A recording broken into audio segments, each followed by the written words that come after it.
What a privilege that we have again to come back to our normal lecture. I welcome you all back to this wonderful class today.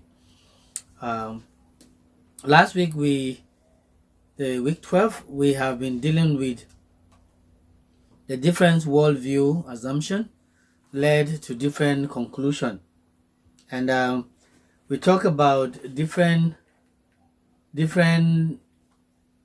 similarities to human behavior in spite of our cultural differences. We also look at certain things that are considered by the body of evidence to suggest that human reasoning processes are essentially the same no matter what one's culture is. The issue is that we come from different culture, but our sense of belonging, our minds are of the same thing, same character, same view, and same option.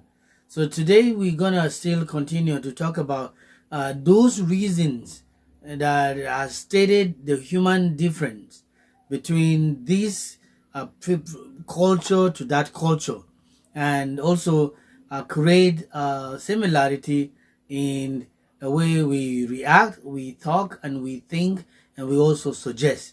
We also remember the last week we read from Acts chapter 28, and in Acts chapter 28, verse 1 to 6, talks about many culture, however, teach this immense in them to show that more concern for ultimate causes of things, okay, and less concern for details on how it come about. So how it come about is not a problem, but it's how concerned that issues could look like. To these societies, the universe seems a bit less predicted or predictable and unpredictable. Why? Because they cannot be content in the same system. Individuals and different culture points out to different reality of what they did. And that's why we read from the book last week about in page 58 and so on and so on. Now, we also talk about the assumption, the conclusion, and also the future, which lies with the clothing, the way people react, and so and so. So, it takes us to the continuation of our lecture today, where we'll continue to talk about the figure within the chart where we read last time has a relationship between cultural assumption and its conclusion. So come along with me as we go to the PPT and be able to study what we figure out as the autonomous man's freedom of self-determination. We also talk that it is a device used to explain what we can explain in any other system and whatever. So join me as we go to our PPT while we watch together or as I speak. You're welcome. Now we are now in the week 12 of our lecture, and so far we are going to talk about the culture, form, pattern, and its process. Among the most important concept arising from anthropological and linguistic study are the distinctions between cultural form and their functions, meanings, and usage in Model 3E.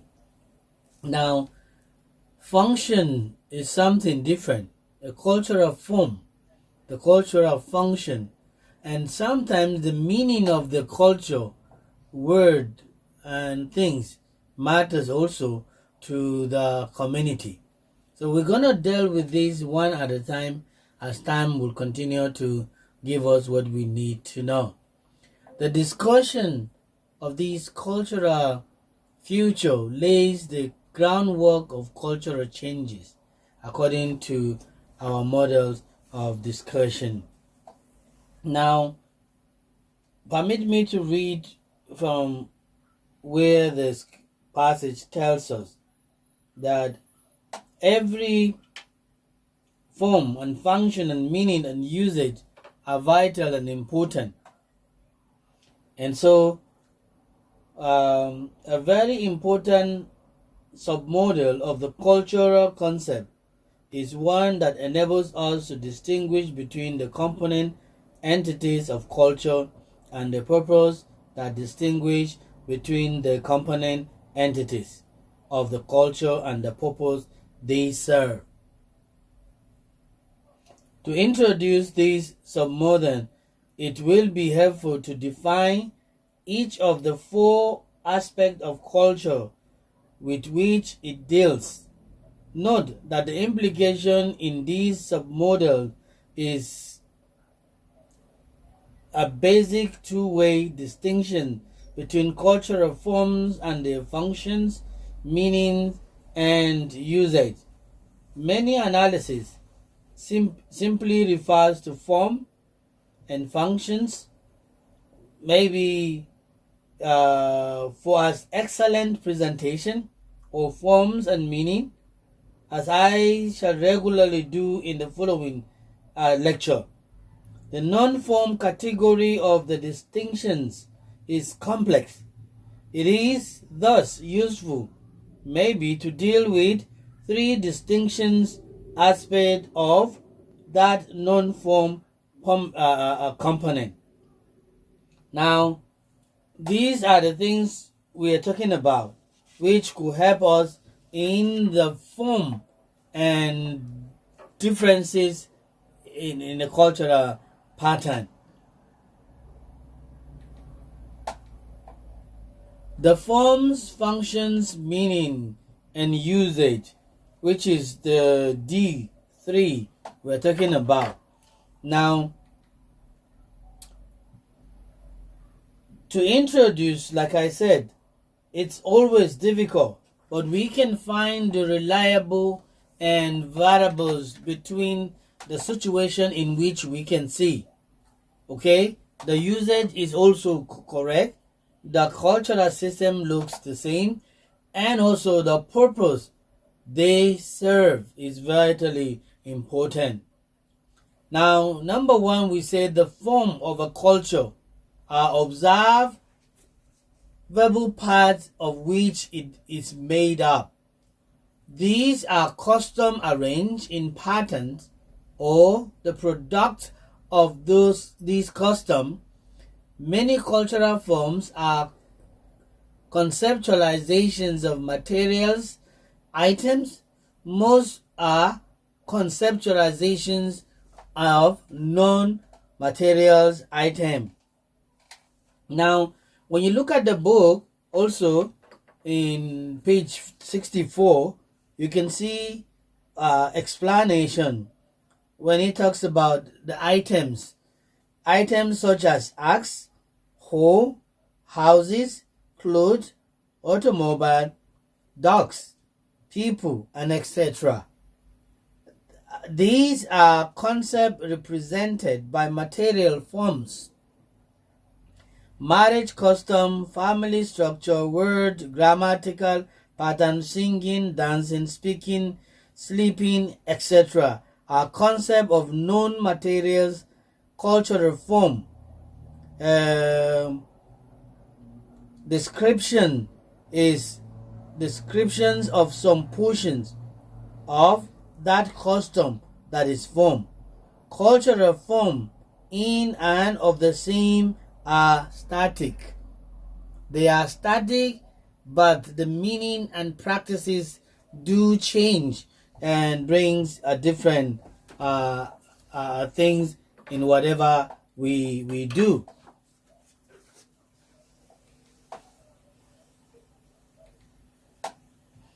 Cultural forms in and them are statics. The early old anthropologists were much concerned with the form of the cultures they sought to observe and describe. Okay? These are real, and people also follow what they think and it should be. Each of these forms of cultures is used by the people of that culture to serve particular functions. Certain are these functions, like generals, universal function relating to basic human needs that are very culture must meet, that individual culture should be able to work along with.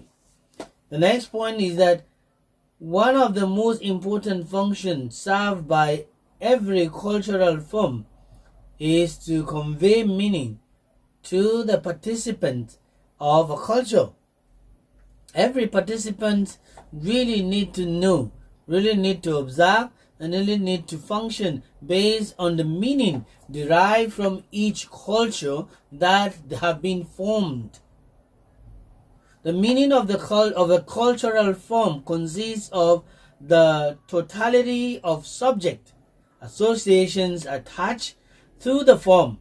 In many ways, culture is a communication.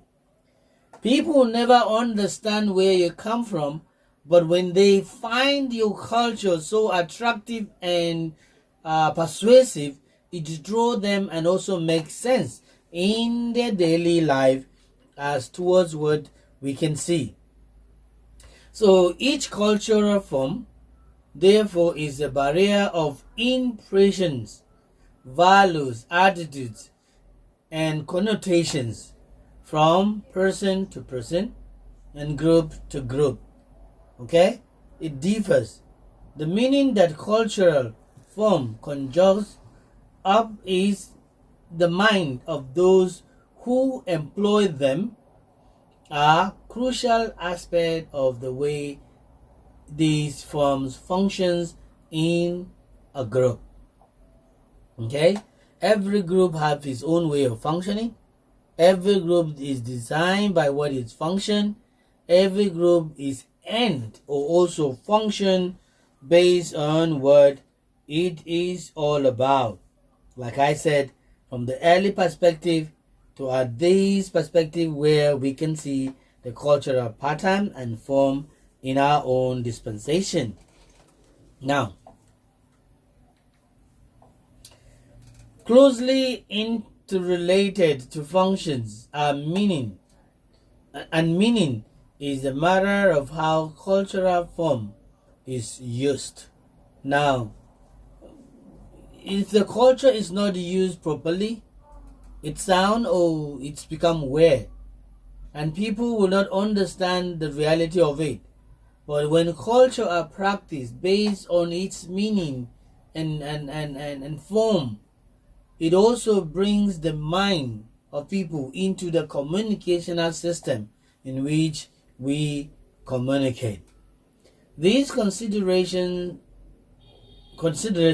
more than others makes explicit the active part that human beings take in the operations of the culture.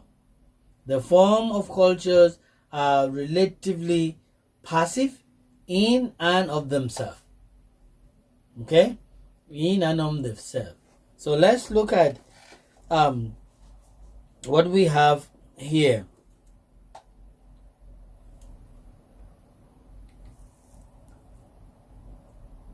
The contribution cultural form make to the overall structuring of the culture or to the individual usage of that cultures are its functions.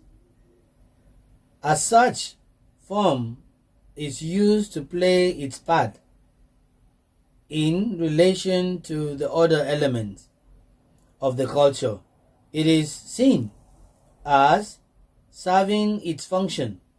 The particular or participants in a culture may or may not be aware of the functions served by any given cultural form,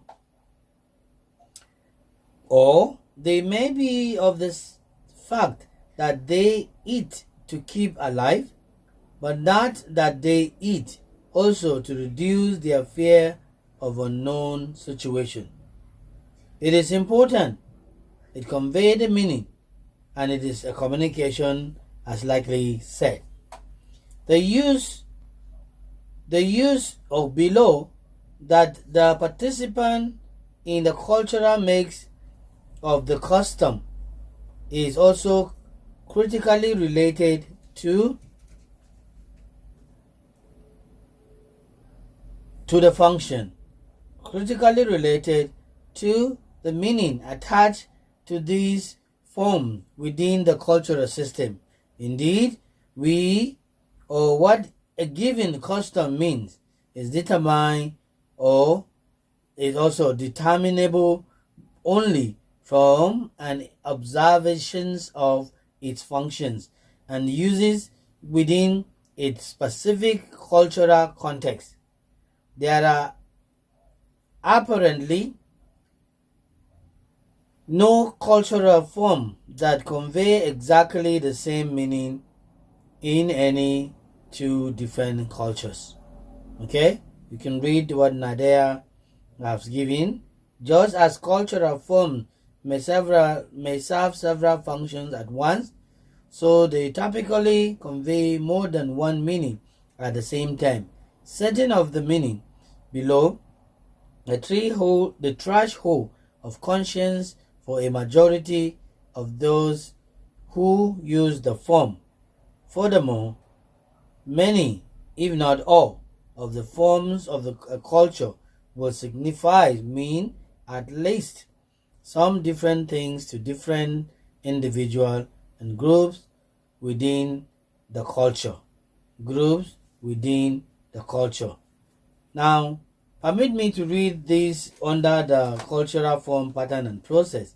Among the most important concepts arising from anthropologic and linguistic study are the distinction between cultural form and their functions, meaning, and usage, and between cultural patterns and cultural performance.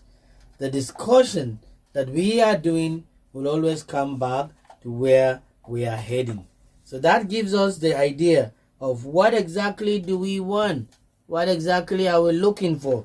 What exactly do we tend to work with this in our custodian of our way of life? Okay?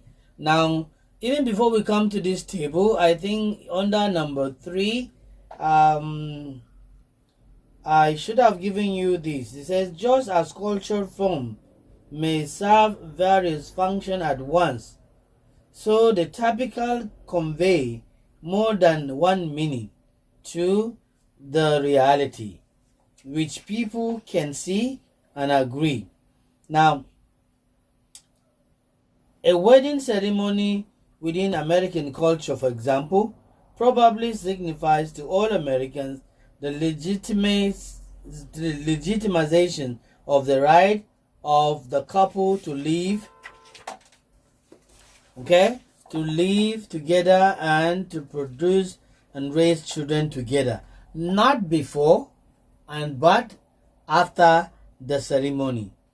There will, however, be certain additional differences and often unconscious meaning symbolized by that same ceremony in minds of couples, the parents of the bride, the parents of the groom, the organist, the preacher, the guests, the genitals, etc. What for nearly everyone may symbolizes a total happiness may also symbolizes apprehension to the couple, depth to the parents, extra work to the genitor. Surprise that these two ever got together to some of the audience, fear lest he or she makes a mistake to the organist and routine or to the preacher. So these are similar occasions in which we talk about. And that is why when you look at the bottom part of 3, it says the meaning that cultural forms conjure up in the mind of those who employ them are a crucial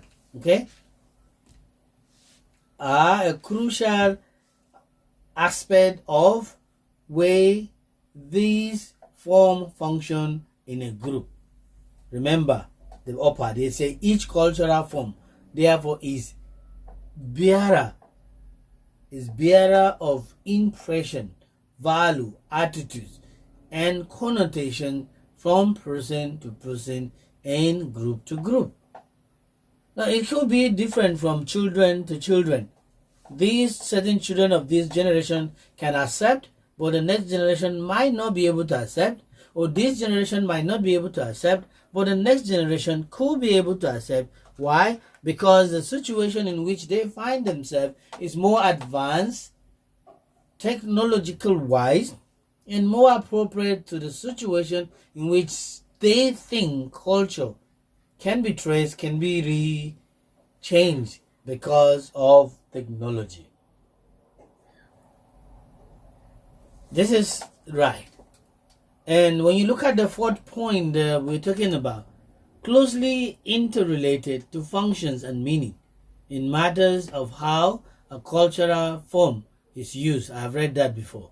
This consideration is more than others, and also makes explicit the active part that humans beings take in the operations of the culture.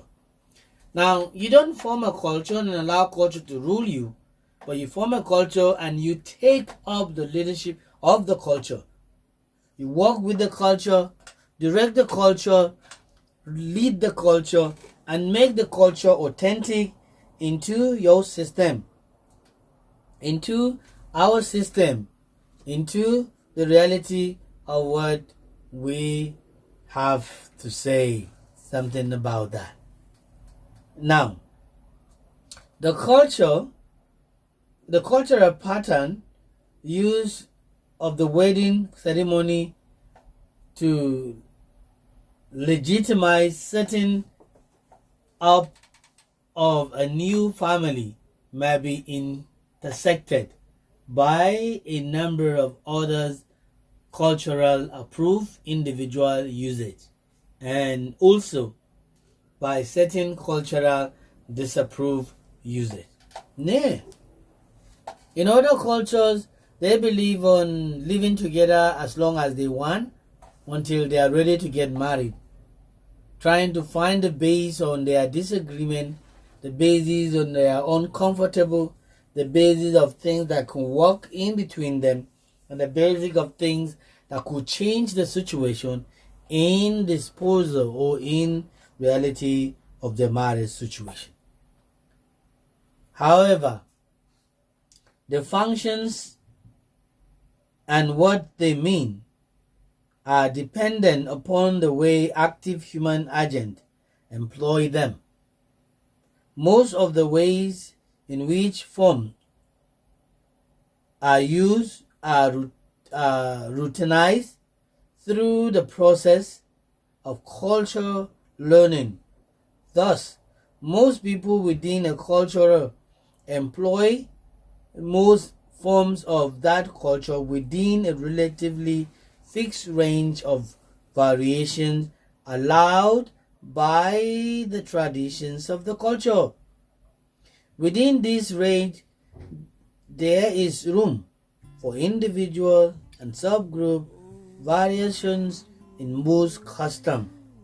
We may speak then, or both culturally pattern use and individual varieties in usage. You can see that.